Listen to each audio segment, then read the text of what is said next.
Hi everyone, welcome back to Click. നമ്മൾ discuss ചെയ്യാൻ പോകുന്നത് കേരള PSC മുൻവർഷങ്ങളിൽ ചോദിച്ചിട്ടുള്ള പവർ ഇലക്ട്രോണിക്സ് എന്ന സബ്ജക്റ്റിലെ പ്രീവിയസ് ഇയർ ക്വസ്റ്റ്യൻസ് ആണ്. ഫസ്റ്റ് ക്വസ്റ്റ്യൻ നോക്കാം. Determine the value of VEE in UJT which causes the UJT to turn off. ഇവിടെ തന്നിരിക്കുന്നത് എന്തൊക്കെയാണ്? RE equal to 1 kilo ohm എന്ന് തന്നിട്ടുണ്ട്.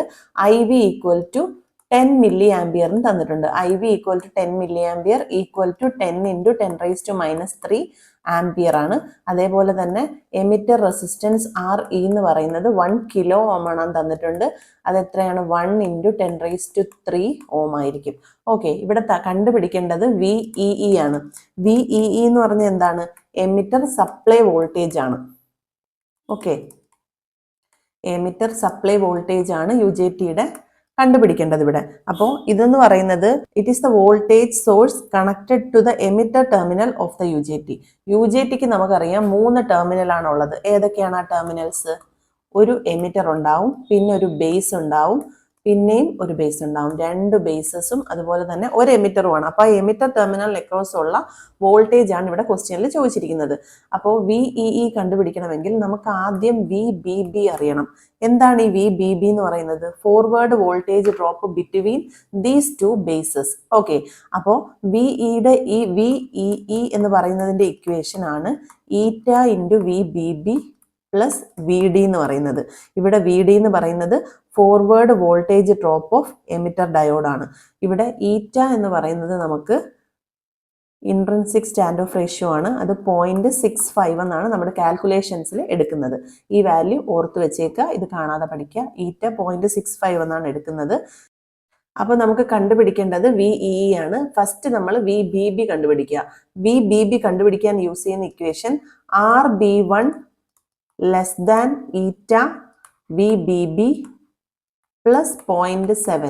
ഈ ഇക്വേഷൻ യൂസ് ചെയ്തിട്ടാണ് നമ്മൾ ഈ VBBയുടെ വാല്യൂ കണ്ടുപിടിക്കുന്നത്. ഇവിടെ നമുക്ക് ഇല്ലാത്ത ഒരു ക്വാണ്ടിറ്റി VRB1 ആണ്. VRB1 എന്ന് പറയുന്നത് നമ്മൾ കണ്ടുപിടിക്കുന്നത് RE ഇൻറ്റു IV വെച്ചിട്ടാണ്. Okay, RE into IV. ഇവിടെ തന്നിരിക്കുന്നത് എന്തൊക്കെയാണ്? REയും തന്നിട്ടുണ്ട്, IVയും തന്നിട്ടുണ്ട്. അപ്പം നമുക്ക് എന്ത് പറയാം? 10 ഇൻറ്റു 10⁻³ ഇൻറ്റു 1 ഇൻറ്റു 10⁻³. ഇത് നമുക്ക് എന്താ കിട്ടുക? 10 വോൾട്ട് എന്നാണ് നമ്മുടെ VRB1, അതായത് ഇത് കിട്ടുന്നത്. ഓക്കെ ആണല്ലോ. ഇതിന് നമുക്ക് VB1 കണ്ടുപിടിക്കണം. അപ്പോൾ ഈ ഇക്വേഷനിൽ സബ്സ്റ്റിറ്റ്യൂട്ട് ചെയ്യുക. അപ്പോൾ ആ ഇക്വേഷൻ എന്താവും? 10 ലെസ് ദാൻ 0.65 നമ്മുടെ ഈറ്റയുടെ വാല്യൂ ഇൻറ്റു VBB പ്ലസ് 0.7, അതായത് VD വാല്യൂ ഫോർ സിലിക്കൺ. എന്നിട്ട് നമ്മൾ ഈ 10 മൈനസ് 0.7 ചെയ്യുമ്പോൾ 9.3 കിട്ടും. Less than 0.6 into VBB.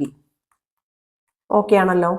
Then നമ്മൾ ഈ VBB കണ്ടുപിടിക്കാൻ 9.3 ഡിവൈഡഡ് ബൈ 0.6 ചെയ്യും. അപ്പോൾ നമുക്ക് 15.5 എന്ന് കിട്ടും. Less than VBB. Okay, 15.5 less than VBB എന്ന് പറഞ്ഞാൽ VBBയുടെ വാല്യൂ എപ്പോഴും 15.5ന് എബോവ് ആയിരിക്കും. അപ്പം നമുക്ക് VBB അപ്രോക്സിമേറ്റ്ലി ഈക്വൽ ടു 16 എന്നെടുക്കാം. ഓക്കെ ആണല്ലോ. ദെൻ നമുക്ക് ഈ 16 വാല്യൂ കിട്ടി. ഇവിടെ VBB ആണോ കണ്ടുപിടിക്കേണ്ടത്? അല്ല, നമ്മുടെ ക്വസ്റ്റ്യനിൽ VEE ആണ് കണ്ടുപിടിക്കേണ്ടത്. അപ്പം നമ്മൾ ഈ ഇക്വേഷനിൽ VEE ഈക്വൽ ടു ഈറ്റ VBB പ്ലസ് VD ഇക്വേഷനിൽ നമ്മുടെ VBBയുടെ വാല്യൂ സബ്സ്റ്റിറ്റ്യൂട്ട് ചെയ്ത് കൊടുക്കുക. അപ്പോൾ VEE ഈസ് ഈക്വൽ ടു ഈറ്റ ഇവിടെ എത്രയാണ്? 0.65 ഇൻറ്റു VBB നമുക്കിപ്പോൾ കിട്ടി 16 എന്ന് കിട്ടി, പ്ലസ് VD എത്രയാണ്? 0.7 ആണ്. ഇത് കാൽക്കുലേറ്റ് ചെയ്യുമ്പോൾ നമുക്ക് എന്തെന്ന് കിട്ടും? 10.4 plus 0.7 that is equal to 11.1 എന്ന് കിട്ടും. ഈക്വൽ ടു ഇവിടെ നമ്മുടെ ഓപ്ഷൻ നോക്കുക, 11.1 സിമിലർ ആയിട്ടുള്ളത് 12 ആണ്. So approximately equal to 12. Than option C ആണ് ഇവിടെ റൈറ്റ് ആൻസർ. ഇത് കുറച്ച് ഡീറ്റെയിൽ ആയിട്ട് നോക്കേണ്ട ഒരു ക്വസ്റ്റ്യൻ ആണ്. അതായത് നമ്മുടെ ഫസ്റ്റ് നമുക്ക് പറഞ്ഞിരിക്കുന്നത് VEE കണ്ടുപിടിക്കാനാണ്. നമ്മൾ എന്ത് ചെയ്തു? ആദ്യം VEE കണ്ടുപിടിക്കാൻ വേണ്ടിയിട്ട് VBB കണ്ടുപിടിച്ചു. അതിനുശേഷം ആ VBBയുടെ വാല്യൂ ഈ ഇക്വേഷനിൽ സബ്സ്റ്റിറ്റ്യൂട്ട് ചെയ്തിട്ട് എമിറ്റർ വോൾട്ടേജ് കണ്ടുപിടിച്ചു. ഓക്കെ, അതാണ് ഇവിടെ ചെയ്തത്. ദെൻ 12 വോൾട്ട് എന്നുള്ളതാണ്, 12 വോൾട്ട് എന്നുള്ളതാണ് നമുക്ക് ഫൈനലി ആൻസർ കിട്ടുക. Option C is the right answer. നമുക്ക് നെക്സ്റ്റ് ക്വസ്റ്റ്യൻ നോക്കാം.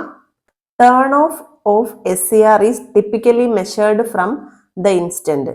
നമ്മുടെ SCR ടേൺ ഓഫ് ആവുന്നു എന്ന് പറയുന്നത് ഏത് പോയിന്റ് മുതലെന്നാണ് ചോദിച്ചിരിക്കുന്നത്. അതായത് ആനോഡ് കറണ്ട് ബിക്കം 0 ആവുമ്പോഴാണ്. നമുക്കറിയാം SCRന് 2 ടെർമിനലാണ് ഉള്ളത്. എന്തൊക്കെയാണ്? ആനോഡ് ഉണ്ട്, അതുപോലെ തന്നെ ഒരു കാഥോഡ് ഉണ്ട്. ഇവിടെ എന്താ ഉള്ളത്? ഒരു ഗേറ്റ് ഉണ്ട്. ഓക്കെ, 3 ടെർമിനലിൽ 1 ആനോഡ്, 2 കാഥോഡ്, 3 ഗേറ്റ് ആണ്. അതിലെ ആനോഡ് കറണ്ട് എപ്പോഴാണോ 0 ആവുക അപ്പൊ നമുക്ക് പറയാൻ പറ്റും SCR ടേൺ ഓഫ് ആയി എന്ന്. SCR ടേൺ ഓഫ് ആക്കാൻ വേണ്ടി എന്താ ചെയ്യേണ്ടത്? ഇതിലെ ഒരു ഹോൾഡിംഗ് കറണ്ട് ഉണ്ട്. SCR ടേൺ ഓൺ ആക്കി വെക്കാനുള്ള മിനിമം കറണ്ട്, അതായത് SCRനെ ടേൺ ഓൺ എന്നുള്ള രീതിയിൽ സ്റ്റേറ്റിൽ നിലനിർത്താനുള്ള കറണ്ടാണ് ഹോൾഡിംഗ് കറണ്ട്. അപ്പോൾ ആ current below anode to cathode current ആക്കിയാൽ മാത്രമേ നമുക്ക് SCRനെ ഓഫ് ആക്കാൻ പറ്റുള്ളൂ. SCR ഓഫ് ആയി എന്ന് മനസ്സിലാവുന്നത് ആനോഡ് കറണ്ട് 0 ആവുന്ന പോയിന്റ് തൊട്ടാണ്. ഓക്കെ, അതാണ് ഇവിടെ പറയുന്നത്. Option A, anode current become 0. Next question നോക്കാം. Operating frequency of an IGBT. IGBTയുടെ ഓപ്പറേഷൻ ഫ്രീക്വൻസി എപ്പോഴും ലെസ് ദാൻ 50 കിലോ ഹെഡ്സ് ആയിരിക്കും. ഒരു ടിപ്പിക്കൽ റേഞ്ച് പറയുകയാണെങ്കിൽ 20 kilo hertz to 50 kilo hertz ആണ് നമ്മുടെ IGBTയുടെ റേഞ്ച് എന്ന് പറയുന്നത്. ഓക്കെ, IGBTക്ക് നമുക്ക് എന്ത് ചെയ്യാൻ പറ്റും? ചില IGBTസിന് ഹയർ ഫ്രീക്വൻസിയിൽ വർക്ക് ചെയ്യാനുള്ള കേപ്പബിലിറ്റി ഉണ്ട് മെഗാ ഹെഡ്സ് റേഞ്ചിൽ. പക്ഷേ commonly operating frequency of IGBT പറയുന്നത്, ടിപ്പിക്കൽ റേഞ്ച് ആയിട്ട് പറയുന്നത് 50 കിലോ ഹെഡ്സിന് ബിലോ എന്നാണ്, അഥവാ 20 to 50 കിലോ ഹെഡ്സ് എന്നാണ് പറയുക. ഓക്കെ ആണല്ലോ. Next question, width of the conductions channel in MOSFET is. നമ്മുടെ മോസ്ഫെറ്റിന്റെ ചാനലിന്റെ വിഡ്ത്തിനെ സംബന്ധിച്ചുള്ള ഒരു ക്വസ്റ്റ്യൻ ആണിത്. ഇവിടെ പറയുന്നത് large at source side, decreasing at drain എന്നുള്ളതാണ്. അതായത് ഓപ്ഷൻ എ ആണ് റൈറ്റ് ആൻസർ വരിക. അതായത് ഇലക്ട്രിക്കൽ ക്യാരക്ടറിസ്റ്റിക്സിന്റെ കാരണം കൊണ്ട് തന്നെ മോസ്ഫെറ്റിന്റെ ലാർജ് വിഡ്ത്ത് ഉള്ളത് സോഴ്സ് സൈഡിലും അതേപോലെ ഡ്രെയിൻ സൈഡിൽ കുറവായിരിക്കും. കറക്റ്റായിട്ട് പറയുകയാണെന്നുണ്ടെങ്കിൽ അതിൻ്റെ ഒരു സ്ട്രക്ചർ ഇങ്ങനെയായിരിക്കും വരിക. നമ്മുടെ മോസ്ഫെറ്റിന് ഇവിടെ ആയിരിക്കും നമ്മുടെ സോഴ്സ് എന്ന് പറയുക. ഓക്കെ ആണല്ലോ, സോഴ്സ് എന്ന് പറയുക. ഇവിടെ ആയിരിക്കും ഡ്രെയിൻ എന്ന് പറയുക. ഓക്കെ ആണല്ലോ. ഇവിടെ നമ്മൾ പഠിച്ചിട്ടുണ്ട് സിലിക്കൺ ഡയോക്സൈഡ് ലെയർ ഉപയോഗിക്കുന്നു. അപ്പോൾ ഈ ചാനൽ എന്ന് പറഞ്ഞാൽ ഇവിടെ ഇങ്ങനെയാ കാണുക. ചാനൽ, ഇതാണ് മോസ്ഫെറ്റിന്റെ ചാനൽ. ഈ ചാനലിന്റെ വിഡ്ത്ത് നമ്മുടെ സോഴ്സ് സൈഡിൽ കണ്ടില്ലേ, ഇത് ലാർജ് വിഡ്ത്ത് ആയിരിക്കും. ഡ്രെയിൻ സൈഡിൽ എന്തായിരിക്കും? സ്മോളർ വിഡ്ത്ത് ആയിരിക്കും. ഓക്കെ ആണല്ലോ.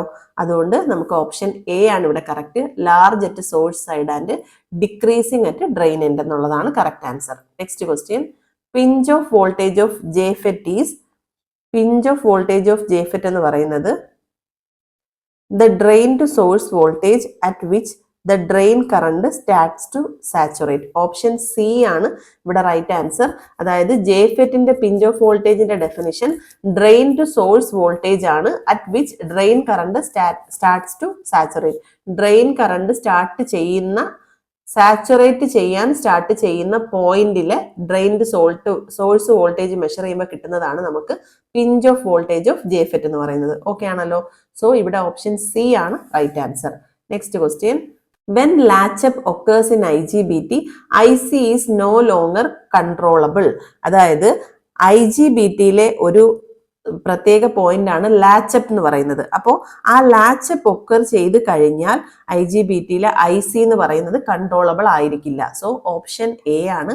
ഇവിടെ നമുക്ക് എമിറ്റർ ആണോ ഗേറ്റ് ആണോ അതേപോലെ തന്നെ കളക്ടർ ആണോ എന്നുള്ളതാണ് പറഞ്ഞിരിക്കുന്നത്. പക്ഷേ ഇവിടെ IC ആണ് കൺട്രോൾ ചെയ്യാൻ പറ്റാത്തത്. ലാച്ചപ്പ് എന്ന് പറയുന്ന സ്റ്റേറ്റിൽ IGBT എത്തിക്കഴിഞ്ഞാൽ IC is no longer controllable ആണ്. ഓക്കെ ആണല്ലോ.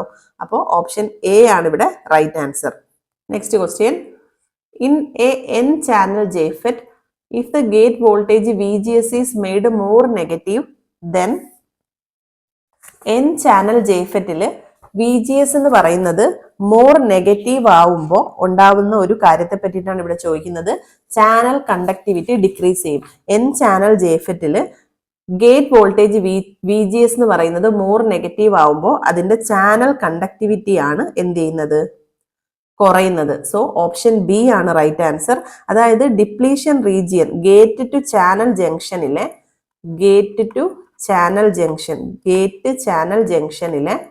ഡിപ്ലീഷൻ റീജിയന്റെ വിട്ട് എന്ത് ചെയ്യും? കൂടും. ഗേറ്റ് ടു ചാനലിന്റെ ഡിപ്ലീഷൻ റീജിയൻ എന്ന് പറയുന്നത് ഡിപ്ലീഷൻ റീജിയൻ വിട്ട് കൂടും. അങ്ങനെ വരുമ്പോൾ നമ്മുടെ ചാനലിന്റെ എഫക്റ്റീവ് ലെങ്ത് എന്ന് പറയുന്നത് കുറയും. ഓക്കെ ആണല്ലോ? ചാനൽ എഫക്റ്റീവ് ലെങ്ത് കുറയും. ഡിപ്ലീഷൻ റീജിയന്റെ വിട്ട് കൂടുമ്പോൾ ചാനലിന്റെ എഫക്റ്റീവ് ലെങ്ത് കുറയും. അപ്പോൾ ഓട്ടോമാറ്റിക്കലി ഡ്രെയിൻ കറണ്ട് ID എന്ന് പറയുന്നത് കുറയും.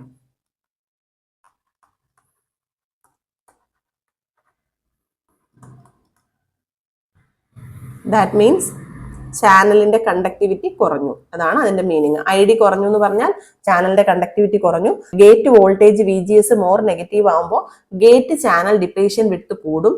ദെൻ ചാനലിന്റെ എഫക്റ്റീവ് ലെങ്ത് കുറയും. ID കറണ്ട് കുറയും. ID കറണ്ട് കുറയും എന്ന് പറഞ്ഞാൽ എന്താണ്? ആ ചാനലിന്റെ കണ്ടക്ടിവിറ്റി കുറഞ്ഞു എന്നാണ് മീനിങ്. സോ ഇവിടെ ഓപ്ഷൻ B ആണ് റൈറ്റ് ആൻസർ. നെക്സ്റ്റ് ക്വസ്റ്റ്യൻ നോക്കാം. Which of the following devices does not have a negative resistance characteristics? Negative resistance characteristics ഇല്ലാത്തത് ഏത് ഡിവൈസ് എന്നാണ് ചോദിച്ചിരിക്കുന്നത്. ഇവിടെ ഓപ്ഷൻ D ആണ് റൈറ്റ് ആൻസർ. FET ആണ്. അതായത് നമ്മുടെ ഓംസ് ലോ പ്രകാരം കറണ്ട് പ്രൊപ്പോർഷണൽ ടു വോൾട്ടേജ് ആണ്. അപ്പോൾ ഇത് ഒബേ ചെയ്യാത്ത ഒരു റീജിയൻ ആണ് നെഗറ്റീവ് റെസിസ്റ്റൻസ് റീജിയൻ. അപ്പോൾ ടണൽ ഡയോഡിലും UJT-യിലും SCR-ലും ഇങ്ങനെ ഒരു റീജിയൻ പ്രസന്റ് ആണ്. FET മാത്രമാണ് നെഗറ്റീവ് റെസിസ്റ്റൻസ് ക്യാരക്ടറിസ്റ്റിക്സ് എക്സിബിറ്റ് ചെയ്യാത്തത് ഈ കൂട്ടത്തിൽ. ഓക്കെ ആണല്ലോ? സോ ഇവിടെ ഓപ്ഷൻ D ആണ് റൈറ്റ് ആൻസർ വരുന്നത്. നെക്സ്റ്റ് ക്വസ്റ്റ്യൻ നോക്കാം. The current through the SCR can be turned off by. SCR-ലൂടെയുള്ള കറണ്ട് നമുക്ക് ടേൺ ഓഫ് ചെയ്യാനായിട്ടുള്ള ഒരു മെത്തേഡ് എന്ന് പറയുന്നത് നമ്മൾ കഴിഞ്ഞൊരു ക്വസ്റ്റ്യനിൽ പറഞ്ഞിരുന്നു. ഒരു കറണ്ട് ഉണ്ട് SCR-ൽ, ഹോൾഡിംഗ് കറണ്ട്. SCR-നെ ഓൺ സ്റ്റേറ്റിൽ നിലനിർത്താനുള്ള കറണ്ടാണ് ഹോൾഡിംഗ് കറണ്ട്. ആ ഹോൾഡിംഗ് കറണ്ട് എന്ന് പറയുന്നത് ആനോഡ് ടു കാഥോഡ് കറണ്ടിനേക്കാൾ കുറവാക്കി വന്നാലാണ് നമ്മുടെ SCR ടേൺ ഓഫ് ആക്കാൻ പറ്റുക. ദെൻ ഇവിടെ നോക്കുക, reducing the current through SCR എന്ന് പറയുന്നത് എന്താണ്? ആനോഡ് ടു കാഥോഡിലുള്ള കറണ്ടാണ്. ബിലോ ഹോൾഡിംഗ് കറണ്ട്, ഈ കറണ്ടിനെ ബിലോ ഹോൾഡിംഗ് കറണ്ട് ആക്കി മാറ്റുക. ഓക്കെ, അപ്പോഴാണ് SCR ഓഫ് ആക്കാൻ പറ്റുക. സോ ഓപ്ഷൻ A ആണ് ഇവിടെ റൈറ്റ് ആൻസർ എന്ന് പറയുന്നത്. ഓക്കെ, അതായത് നമുക്കറിയാം SCR എന്ന് പറയുന്നത്, SCR-ന്റെ ഒരു സ്ട്രക്ചർ എന്ന് പറയുന്നത് ഇങ്ങനെയാണ് വരുന്നത്. ഓക്കെ, ഇത് ആനോഡ്, ഇത് കാഥോഡ്, ഇത് ഗേറ്റ്.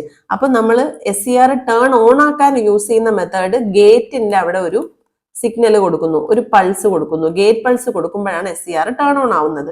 SCR എന്ന് പറഞ്ഞാൽ രണ്ട് transistors back to back connect ചെയ്തിരിക്കുന്ന ഒരു സ്ട്രക്ചർ ആണ്. എങ്ങനെയാണ് ആ സ്ട്രക്ചർ വരുന്നത്? അതായത് ഇങ്ങനെയാണ് നമ്മുടെ SCR-ന്റെ ഒരു ഇന്റേണൽ ഡയഗ്രാം നമ്മൾ നോക്കുകയാണെങ്കിൽ വരുന്നത്. അതായത് ഒരു PNP ട്രാൻസിസ്റ്ററും ഒരു NPN ട്രാൻസിസ്റ്ററും ആന്റി പാരലായിട്ടാണ് ഇവിടെ കണക്ട് ചെയ്യുക. എന്നിട്ട് ഈ PNP-യുടെ കളക്ടറിൽ നിന്നും ഈ PNP-യുടെ ബേസിൽ നിന്നും ഒരു കണക്ഷൻ എടുത്ത് അവിടെയാണ് ഗേറ്റ് ടെർമിനൽ കൊടുക്കുക. ദെൻ PNP ട്രാൻസിസ്റ്ററിന്റെ എമിറ്റർ ആണ് നമ്മൾ ആനോഡ് ആക്കി കൊടുക്കുന്നത്. NPN ട്രാൻസിസ്റ്ററിന്റെ എമിറ്റർ ആണ് നമ്മൾ എന്ത് ചെയ്യുന്നത്? കാഥോഡ് ആക്കി കൊടുക്കുന്നത്. ഓക്കെ ആണല്ലോ? അപ്പൊ ഇവിടെ സംഭവിക്കുന്നത്, ഈ ഗേറ്റ് ടെർമിനൽ ആണ് നമ്മുടെ ഈ ഗേറ്റ് ടെർമിനൽ. ഈ ഗേറ്റ് ടെർമിനലിൽ ഒരു പൾസ് കൊടുക്കുന്നു. ദെൻ നമ്മുടെ ഈ IB, ഇത് നമ്മുടെ ട്രാൻസിസ്റ്റർ 1 ആണെങ്കിൽ ഇത് ട്രാൻസിസ്റ്റർ 2. അപ്പൊ ഇതിലെ IB2-ലേക്ക് നമ്മൾ എന്ത് ചെയ്യുന്നു? ഒരു ഗേറ്റ് പൾസ് കൊടുക്കുന്നു. ദെൻ ഈ ട്രാൻസിസ്റ്റർ 2 ഓൺ ആവുന്നു. ഓൺ ആവുമ്പോൾ നമുക്ക് ഇവിടെ ഒരു IC2 കറണ്ട് പാസ് ചെയ്യും. ആ കറണ്ട് കാരണം നമ്മുടെ ഈ ട്രാൻസിസ്റ്റർ T1 ഓൺ ആവും ഓട്ടോമാറ്റിക്കലി. ഓക്കെ ആണല്ലോ? എന്നിട്ട് അങ്ങനെ ഓൺ ആവുമ്പോൾ ഈ കളക്ടറിൽ നിന്ന് ഓട്ടോമാറ്റിക്കലി എന്ത് വരും? IC1 വരും. ആ IC1 പിന്നെയും നമ്മുടെ ഈ ഒരു ബേസിലേക്ക് എത്തും. ഈ ഒരു പ്രോസസ്സിന് പറയുന്ന പേരാണ് ലാച്ചിങ് ഓഫ് SCR എന്ന് പറയുന്നത്. അപ്പൊ ഈ ലാച്ചിങ് നടക്കുന്നത് കൊണ്ട് തന്നെ ആദ്യം ഒരു ഗേറ്റ് പൾസ് കൊടുത്താൽ നമുക്ക് പിന്നെ അതിനുശേഷം ഈ ലാച്ചിങ് പ്രോസസ്സ് വഴി ഇത് തമ്മിൽ ഓൺ ഓഫ് ആയിക്കോളും. അപ്പോൾ നമുക്ക് എന്ത് വേണ്ട? ലാച്ചിങ് നടക്കുന്നത് കൊണ്ട് പിന്നെ ഒരു ഗേറ്റ് പൾസിന്റെ ആവശ്യമില്ല. അപ്പൊ SCR-നെ നമുക്ക് ടേൺ ഓഫ് ചെയ്യാൻ പറ്റില്ല. അത് ഓൺ സ്റ്റേറ്റിൽ തന്നെ ഇങ്ങനെ കണ്ടിന്യൂ ചെയ്തുകൊണ്ടിരിക്കും.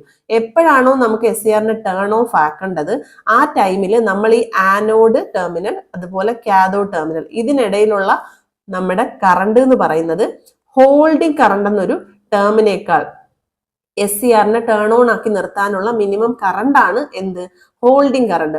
ആ ഹോൾഡിംഗ് കറണ്ട് അതിനേക്കാൾ ബിലോ കൊണ്ടുവരുമ്പോൾ മാത്രമേ നമ്മുടെ SCR ഓഫ് ആവുള്ളൂ. ഓക്കെ ആണല്ലോ. അതുകൊണ്ട് reducing the current through the SCR below holding current ആണ് right answer. Option A is the right answer. Holding കറണ്ടിനൊപ്പം ലാച്ചിങ് കറണ്ട് എന്നൊരു കൺസെപ്റ്റും ഇവിടെ ഉണ്ട്. അപ്പൊ SCRന്റെ കേസിൽ രണ്ട് കറണ്ട്സ് ഓർത്ത് വെച്ചേക്കാം, ലാച്ചിങ് കറണ്ടും ഹോൾഡിംഗ് കറണ്ടും. ഹോൾഡിംഗ് കറണ്ട് എന്ന് പറഞ്ഞാൽ SCRനെ ഓൺ സ്റ്റേറ്റിൽ നിലനിർത്താനുള്ള കറണ്ട് ആണെങ്കിൽ, ലാച്ചിങ് കറണ്ട് എന്ന് പറഞ്ഞാൽ നമ്മുടെ SCR ഓൺ ആക്കാൻ വേണ്ടുന്ന minimum current. Okay, SCR on ആയി വരണമെങ്കിൽ ഒരു മിനിമം കറണ്ട് വേണം, അതാണ് ലാച്ചിങ് കറണ്ട്. SCRനെ ഓൺ സ്റ്റേറ്റിൽ നിലനിർത്താൻ വേണ്ടുന്ന കറണ്ട് ആണ് ഹോൾഡിംഗ് കറണ്ട്. ഓക്കെ ആണല്ലോ. സോ ഇവിടെ ഓപ്ഷൻ എ ആണ് റൈറ്റ് ആൻസർ. പിന്നെ SCRന്റെ ഈ ബേസിക് ഫീച്ചേഴ്സ് കൂടെ ഓർത്ത് വെച്ചേക്കുക. നെക്സ്റ്റ് ക്വസ്റ്റ്യൻ, SCR ഹാസ്, നമ്മളിപ്പോ പറഞ്ഞതേ ഉള്ളൂ, SCRന്റെ കൺസ്ട്രക്ഷൻ ഡീറ്റെയിൽ എന്താണ്? ഒരു PNP ട്രാൻസിസ്റ്ററും ഒരു NPN ട്രാൻസിസ്റ്ററും കമ്പൈൻ ചെയ്യുന്നതാണ്. അപ്പോൾ ഒരുമിച്ച് അതിനെ നമ്മൾ 4 ലെയേഴ്സ് ആയിട്ടാണ് റെപ്രസെന്റ് ചെയ്യുക. PN ഇങ്ങനെയാണ് റെപ്രസെന്റ് ചെയ്യുക. എന്നിട്ട് ഇന്റേണൽ P ലെയറിൽ നിന്നാണ് നമ്മൾ ഗേറ്റ് എടുക്കുന്നത്. അതേപോലെ ആനോഡ് ടെർമിനൽ ഇവിടെയും കാഥോഡ് ടെർമിനൽ ഇവിടെയാണ് വരുന്നത്. ഓക്കെ ആണല്ലോ. ഇത് ജംഗ്ഷൻ 1, ഇത് ജംഗ്ഷൻ 2, ഇത് ജംഗ്ഷൻ 3. അപ്പോ നമ്മുടെ ഒരു PNP ട്രാൻസിസ്റ്ററും ഒരു NPN ട്രാൻസിസ്റ്ററും ബാക്ക് ടു ബാക്ക് കണക്ട് ചെയ്തിരിക്കുകയാണ്. ഇവിടെ ക്വസ്റ്റ്യനിൽ എന്താ ചോദിച്ചിരിക്കുന്നത്? SCRന് എത്ര ലീഡ്സ് ആണ് ഉള്ളതെന്നാണ്. 3 ലീഡ്സ് ആണ്. ഏതൊക്കെയാണ് leads? Anode, cathode, gate. 4 layer ആണ്. ഏതൊക്കെയാണ് ലെയേഴ്സ്? PN ആണ്. സോ ഓപ്ഷൻ സി ആണ് റൈറ്റ് ആൻസർ. ഇതിൽ പറയാത്തൊരു കാര്യമുണ്ട്, 3 ജംഗ്ഷൻസ് ആണുള്ളത്. അപ്പോൾ SCR എന്ന് പറയുന്നത് 3 ലീഡ്സ് അല്ലെങ്കിൽ 3 ടെർമിനൽ 4 ലെയർ 3 ജംഗ്ഷൻ ഡിവൈസ് ആണെന്നുള്ളത് ഓർത്ത് വെച്ചേക്കുക. ഓക്കെ ആണല്ലോ. SCRന്റെ സിമ്പൽ എങ്ങനെയാണ് വരുന്നത്? ഇങ്ങനെ ഒരു ആനോഡ്, ദെൻ ഒരു കാഥോഡ്, ദെൻ ഒരു ഗേറ്റ്. ഇതുകൂടെ ഓർത്ത് വെച്ചേക്കുക. Next question, the equivalent circuit of A TRIAC is. SCR എന്ന് പറയുന്നത് നമ്മൾ കഴിഞ്ഞ ക്വസ്റ്റ്യനിൽ ഡിസ്കസ് ചെയ്തു. 2 SCR back to back connect ചെയ്യുന്നതാണ് നമ്മുടെ ഒരു ട്രയാക്ക് എന്ന് പറയുന്നത്. അപ്പോൾ ഒരു SCR ഇങ്ങനെ കൊടുക്കുന്നു, ദെൻ അടുത്തൊരു SCR ആന്റി പാരലൽ ആയിട്ട് കണക്ട് ചെയ്യുന്നു. ഓക്കെ ആണല്ലോ. ആന്റി പാരലൽ ആയിട്ട് കണക്ട് ചെയ്യുന്നു. ദെൻ ഇത് രണ്ടും കമ്പൈൻ ചെയ്തിട്ട് ഓരോ ലീഡ് ആക്കി എടുക്കുന്നു. അപ്പോൾ ഈ ലീഡിന്റെ പേരാണ് MT2, ഈ ലീഡിന്റെ പേരാണ് MT1. ഓക്കെ ആണല്ലോ. ദെൻ ഈ ഗേറ്റ് രണ്ടും കൂടെ കമ്പൈൻ ചെയ്തിട്ട് ഒരു ഗേറ്റ് ആക്കി കൊടുക്കുന്നു. അതുകൊണ്ട് എന്താണ്? 2 SCRനെ ഇൻവേഴ്സ് പാരലൽ ആയിട്ടാണ് കണക്ട് ചെയ്യുന്നത് വിത്ത് കോമൺ ഗേറ്റ്. സോ ഇവിടെ ഓപ്ഷനിൽ നോക്കുക, ഓപ്ഷൻ ബി ആണ് right answer. 2 SCR connected in inverse parallel with common gate. ഇതാണ് ട്രയാക്ക്. ഈ ഗേറ്റ് ഇവിടെ ഇല്ല എന്നുണ്ടെങ്കിൽ, ഗേറ്റിന്റെ പ്രസൻസ് ഇല്ല, 2 SCR back to back connect ചെയ്തിരിക്കുന്ന മാത്രമാണെങ്കിൽ അതെന്താണ്? ഡയാക്ക് ആണെന്ന് കൂടെ ഓർത്ത് വെച്ചേക്കുക. ട്രയാക്കിൽ ഗേറ്റ് ടെർമിനലും MT1ഉം MT2ഉം ഉണ്ട്. പക്ഷെ ഗേറ്റ് ഇല്ലാത്തതാണെങ്കിൽ അത് ഡയാക്ക് ആവും. ഓക്കെ ആണല്ലോ. Next question, the triac can be triggered into conduction by. ട്രയാക്കിനെ ട്രിഗർ ചെയ്യിക്കാൻ നമുക്ക് പോസിറ്റീവ് അല്ലെങ്കിൽ നെഗറ്റീവ് ഗേറ്റ് പൾസ് കൊടുക്കാൻ പറ്റും. അപ്പൊ നമുക്ക് ആലോചിക്കും, നെഗറ്റീവ്, ഇവിടെ ഓപ്ഷൻ എ എന്ന് പറയുന്നത് only by negative gate signal, only by positive gate signal. ഇവിടെ 2 ഗേറ്റ് പൾസ് കൊടുത്താലും, പോസിറ്റീവ് ഗേറ്റ് പൾസ് കൊടുത്താലും നെഗറ്റീവ് ഗേറ്റ് സിഗ്നൽ കൊടുത്താലും ട്രയാക്കിനെ നമുക്ക് ട്രിഗർ ചെയ്യിക്കാൻ പറ്റും. ഓപ്ഷൻ ഡി ആണ് റൈറ്റ് ആൻസർ. അത് എങ്ങനെയാ വരുന്നതെന്ന് നമുക്ക് നോക്കാം. ട്രയാക്ക് എന്ന് പറഞ്ഞാൽ നമ്മൾ പറഞ്ഞു 2 SCR back to back connect ചെയ്തിരിക്കുന്നതാണ്. ഓക്കെ ആണല്ലോ. അപ്പോ 2 SCR എന്ന് പറയുമ്പോൾ നമുക്ക് ഒരു SCR മുകളിൽ നിന്നും താഴേക്ക് കണക്ട് ചെയ്തിരിക്കുന്നു. അതായത് ഇങ്ങനെയായിരുന്നല്ലോ സ്ട്രക്ചർ. അതുകൊണ്ട് PN ഇങ്ങനെ കൊടുത്തു. ഈ SCR നമ്മൾ ഇങ്ങനെയാണ് കണക്ട് ചെയ്തിരുന്നത്, ഓപ്പോസിറ്റ് ആണ്. അതുകൊണ്ട് തന്നെ PN എന്ന് കൊടുത്തു. ഇങ്ങനെയാണ് SCR കണക്ട് ചെയ്തിരുന്നത്. ദെൻ ഈ Pയും ഈ Nഉം കൂടെ കമ്പൈൻ ചെയ്തിട്ട് ഒരു എന്ത് കണക്ട് ചെയ്തു? MT2 എന്ന് പറയുന്ന ടെർമിനൽ കണക്ട് ചെയ്തു.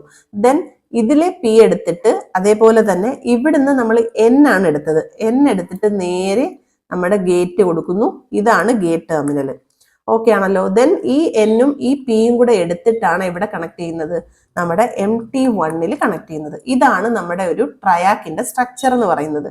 അപ്പോൾ ഇവിടെ ട്രിഗറിങ് നടക്കണമെങ്കിൽ, അതായത് MT2 എന്ന് പറയുന്നത് പോസിറ്റീവും MT1 എന്ന് പറയുന്നത് നെഗറ്റീവും ആവുകയാണെന്ന് വിചാരിക്കുക. MT1 പോസിറ്റീവ് ആവുമ്പോൾ PP ഇത് ഫോർവേഡ് ബയസ് ആവും. MT1 നെഗറ്റീവ് ആവുമ്പം നെഗറ്റീവ് N എന്ന് പറയുന്നത് റിവേഴ്സ് ബയാസ്. അപ്പൊ എന്താവും? കറണ്ട് കണ്ടക്ഷൻ ഇതിലേ പോസിബിൾ ആയിരിക്കും. പോസിബിൾ ആവുന്നതിന്റെ കൂടെ ആനോഡ് ടു കാഥോഡ് കിട്ടിയാൽ മാത്രം നമ്മുടെ SCR ഓൺ ആവില്ല, ഒരു ഗേറ്റ് പൾസ് കൂടെ കിട്ടണം. അപ്പൊ എന്ത് ഗേറ്റ് പൾസ് ആയിരിക്കണം ഇവിടെ കിട്ടേണ്ടത്? ഇത് P ആയതുകൊണ്ട് ഇവിടെ പോസിറ്റീവ് എന്തായിരിക്കണം? ഗേറ്റ് പൾസ് ആയിരിക്കണം കിട്ടേണ്ടത്. സോ ഗേറ്റ് പോസിറ്റീവ് ആയിരിക്കണം. അപ്പൊ മനസ്സിലായല്ലോ, പോസിറ്റീവ് ഗേറ്റ് പൾസ് കിട്ടിയാൽ എങ്ങനെയാണ് ട്രാക്ക് ഓൺ ആവുന്നതെന്ന്. അടുത്ത കണ്ടീഷൻ ആണ് നെഗറ്റീവ് ഗേറ്റ് പൾസ്. ആ കണ്ടീഷൻ എങ്ങനെയാണ്? MT2 നമ്മളിപ്പോ പറഞ്ഞ പോലെ അതിന്റെ നേരെ ഓപ്പോസിറ്റ്. MT2 എന്ന് പറയുന്നത് നെഗറ്റീവായി, അതേപോലെ MT1 എന്ന് പറയുന്നത് പോസിറ്റീവായി എന്ന് കരുതുക. അപ്പൊ MT2 നെഗറ്റീവ് ആകുമ്പോൾ ഇത് തമ്മിൽ നോക്കുകയാണെങ്കിൽ ഇവിടെ റിവേഴ്സ് ബയാസ് ആണ്, കണ്ടക്ഷൻ പോസിബിൾ അല്ല. MT2 നെഗറ്റീവ് ആകുമ്പോൾ ഇതിലെ ആയിരിക്കും കണ്ടക്ഷൻ പോസിബിൾ ആവുക. കാരണം നെഗറ്റീവ് വരും, MT1 പോസിറ്റീവ് ആയതുകൊണ്ട് പോസിറ്റീവ് ആവും. അപ്പൊ കണ്ടക്ഷൻ പോസിബിൾ ആവുന്നത് ഇങ്ങനെ ആയിരിക്കും. അപ്പൊ നമ്മൾ എന്ത് കൊടുക്കണം? ഈ ഗേറ്റിന്റെ ഇവിടെ നെഗറ്റീവ് കൊടുത്താൽ മാത്രമേ കണ്ടക്ഷൻ പോസിബിൾ ആവൂ. അപ്പൊ നമ്മൾ ഇവിടെ എന്താ കൊടുക്കേണ്ടത്? ഗേറ്റ് പൾസ് എന്ന് പറയുന്നത് നെഗറ്റീവ് ആണ് കൊടുക്കേണ്ടത്. അപ്പോ ഗേറ്റ് പൾസ് പോസിറ്റീവ് കൊടുത്തപ്പോൾ ട്രയാക്കിലൂടെ കണ്ടക്ഷൻ പോസിബിൾ ആയി, അതേപോലെ ഗേറ്റ് പൾസ് നെഗറ്റീവ് കൊടുത്തപ്പോൾ വേറൊരു കണ്ടീഷനിൽ നമ്മുടെ ട്രയാക്കിലൂടെ കണ്ടക്ഷൻ പോസിബിൾ ആയി. അപ്പോൾ ട്രിഗേർഡ് ഇൻറ്റു കണ്ടക്ഷൻ എന്നുള്ളതിന് അച്ചീവ് ചെയ്യാൻ വേണ്ടി നമുക്ക് പോസിറ്റീവ് പൾസ് കൊടുത്തും അത് അച്ചീവ് ചെയ്യാം, നെഗറ്റീവ് പൾസ് കൊടുത്തും അച്ചീവ് ചെയ്യാം. സോ ഓപ്ഷൻ ഡി ആണ് ഇവിടെ റൈറ്റ് ആൻസർ ആയിട്ട് വരിക. ഓക്കെ ആണല്ലോ. നെക്സ്റ്റ് ക്വസ്റ്റ്യൻ, IGBTയുടെ സ്പെഷ്യാലിറ്റി എന്താണെന്നാണ് ഇവിടെ ചോദിച്ചിരിക്കുന്നത്. IGBT has high input impedance and large bipolar current carrying capacity ആണ്. ഓപ്ഷൻ എയും ഓപ്ഷൻ സിയും റൈറ്റ് ആണ്. അതിൽ ഒന്നാമത്തെ കണ്ടീഷൻ എന്ന് പറയുന്നത് ഹൈ ഇൻപുട്ട് ഇംപിഡൻസ് ആണ്. എന്തുകൊണ്ടാണ് IGBTക്ക് ഹൈ ഇൻപുട്ട് ഇംപിഡൻസ് വന്നത്? നമ്മൾ മോസ്ഫെറ്റിന്റെയും IGBTയുടെ ഒക്കെ കേസ് പറഞ്ഞപ്പോൾ പറഞ്ഞു, ഗേറ്റ് ടെർമിനൽ എന്ന് പറയുന്നത് ഇൻസുലേറ്റ് ചെയ്തിട്ടുണ്ട്. മെയിൻ കറണ്ട് ക്യാരിയിങ് ചാനലിൽ നിന്നും ഗേറ്റ് ടെർമിനൽ എന്ന് പറയുന്നത് ഇൻസുലേറ്റ് ചെയ്തിട്ടുണ്ട്. അതുകൊണ്ട് തന്നെ എന്ത് സംഭവിക്കും? ആ ഇൻസുലേഷന്റെ ഫലമായിട്ടാണ് ഹൈ ഇൻപുട്ട് ഇംപിഡൻസ് വരുന്നത്. ഓക്കെ ആണല്ലോ. ഹൈ ഇൻപുട്ട് ഇംപിഡൻസ് അച്ചീവ് ചെയ്യാൻ പറ്റുന്നത് കാരണം ആ ഇൻസുലേഷൻ ഉള്ളത് കൊണ്ട് തന്നെ അവിടെ ഹൈ റെസിസ്റ്റൻസ് ആയിരിക്കും, കറണ്ട് ഫ്ലോ ഉണ്ടാവില്ല. അതുകൊണ്ട് ഹൈ ഇൻപുട്ട് ഇംപിഡൻസ് ആയിരിക്കും. പിന്നെ നമ്മുടെ IGBTക്കകത്ത് കറണ്ട് ഫ്ലോ എന്ന് പറയുന്നത് ബൈപോളാർ ആണ്. BJTയിലെ പോലെ തന്നെ കറണ്ട് ഫ്ലോ ബൈപോളാർ ആണ്. എങ്ങനെയാണ്? ഇലക്ട്രോൺസ് കാരണവും ഹോൾസ് കാരണവും കറണ്ട് ഫ്ലോ ഉണ്ടാവുന്നുണ്ട്. അതുകൊണ്ട് തന്നെ IGBTക്ക് ലാർജ് കറണ്ടിനെ ഹാൻഡിൽ ചെയ്യാനുള്ള കപ്പാസിറ്റി ഉണ്ട്. ഓക്കെ ആണല്ലോ. അതാണ് large bipolar current carrying capacity എന്ന് പറയുന്നത്. അത് മാത്രമല്ല, ഇതിന്റെ ഫലമായിട്ട് ഹൈ പവർ ആപ്ലിക്കേഷൻസിലും നമ്മൾ യൂസ് ചെയ്യുന്നുണ്ട് IGBT. സോ ഈ പോയിന്റ്സ് ഓർത്ത് വെച്ചേക്കുക. ഹൈ ഇൻപുട്ട് ഇംപിഡൻസ് ആണ്, അതുപോലെ ലാർജ് ബൈപോളാർ ക്യാരിയിങ് കപ്പാസിറ്റി ആണ്. ഇൻസുലേറ്റിംഗ് ലെയറിന്റെ പ്രസൻസ് കൊണ്ടാണ് ഹൈ ഇൻപുട്ട് ഇംപിഡൻസ് ഉണ്ടാവുന്നതെങ്കിൽ large bipolar current carrying capacity എന്ന് പറയുന്നത് ബൈപോളാർ ആണ്. ഹൈ കറണ്ട്സിനെ ഈസിലി ഹാൻഡിൽ ചെയ്യാൻ പറ്റും. അതുകൊണ്ട് തന്നെ ഹൈ പവർ ആപ്ലിക്കേഷൻസിൽ യൂസ് ചെയ്യുന്നു. സോ ഓപ്ഷൻ ഡി എന്ന് പറയുന്ന ബോത്ത് A ആൻഡ് C എന്നുള്ളതാണ് റൈറ്റ് ആൻസർ ആയിട്ട് വരിക. നെക്സ്റ്റ് ക്വസ്റ്റ്യൻ, 3 ടെർമിനൽസ് ഓഫ് IGBTയുടെ 3 ടെർമിനൽസ് എന്ന് പറയുന്നത് ഗേറ്റ്, അതേപോലെ കളക്ടർ, ദെൻ എമിറ്റർ. ഓക്കെ, BJTയിൽ നിന്ന് ഒരു വ്യത്യാസമേ ഉള്ളൂ. എമിറ്റർ ബേസ് കളക്ടർ ആണ് നമ്മുടെ BJTയിലെങ്കിൽ ഗേറ്റ് എന്ന് പറയുന്നത് ബേസിന് പകരം ഇവിടെ ഗേറ്റ് ആണ്. ഗേറ്റ്, കളക്ടർ, എമിറ്റർ ആണ്. നമ്മുടെ ഓപ്ഷൻസ് നോക്കുക. ഓപ്ഷൻ ബി ആണ് right answer. Emitter, collector, then gate. So option B is the right answer. നമുക്ക് ഇന്നത്തെ വീഡിയോ ഇവിടെ വൈൻഡപ്പ് ചെയ്യാം. ഇന്ന് ചെയ്ത ക്വസ്റ്റ്യൻസിൽ എന്തെങ്കിലും ഡൗട്ട്സ് ഉണ്ടെങ്കിൽ കമന്റ് സെക്ഷനിൽ അറിയിക്കുക. വീഡിയോ ഇഷ്ടപ്പെട്ടിട്ടുണ്ടെങ്കിൽ ലൈക്ക് ചെയ്യുക, ഷെയർ ചെയ്യുക. നമ്മുടെ ചാനൽ ഇതുവരെയും സബ്സ്ക്രൈബ് ചെയ്യാതെ കാണുന്ന കുട്ടികളാണെങ്കിൽ please do subscribe our channel. Signing off your study partner, click. Focus on what really matters.